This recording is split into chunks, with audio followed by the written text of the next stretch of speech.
Peminat kasut Adizero Evo SL, korang kena skip video ni sebab video ni akan buatkan korang jadi sedih. Sebab dalam video ni, aku nak buat perbandingan energy return antara kasut X-Type yang baru ni dengan kasut Adizero Evo SL. Korang save dan repost dulu video ni sebelum dia hilang. Kasut Evo SL ni, dia ada energy return 74.3%. Yang ni maklumat aku dapat daripada internet lah. Yang ni pun dah kira padu gila tau sebenarnya. Tapi cuba korang tengok pula X-Type 5.0 Pro ni. Dia punya melantun tu lagi tinggi kan. Itu sebabnya energy return dia 75% tau. Kalau on paper, beza sikit je kan. Okay, sekarang ni kita buat perbandingan head to head pula. Korang nampak tak perbezaan dia tu? Beza gila kan? So korang boleh realize sendiri. Kalau korang nak tahu, lagi tinggi energy return ni, lagi melantun korang berlari, lagi jimat tenaga dan lagi senang korang nak maintain pace korang tau. Akan tetapi, dari segi kain pula, aku lebih prefer Adizero ni.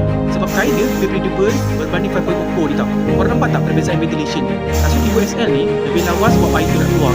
So simple je. Dua kasut ni memang baru. So kalau korang nak kasut yang ultra breathable, tak panas pakai berjam-jam, korang boleh ambil Adizero Evo SL. Tapi kalau korang nak rasa rebound dan melantun macam ada spring, nak hit personal best, korang kena ambil 5.0 Pro ni. Sekarang ni stok untuk dua kasut ni sangat limited tau. Untuk korang yang terawal je. Aku dah letak dua-dua link kat bawah ni. So sebelum saiz korang habis, korang kena grab sekarang.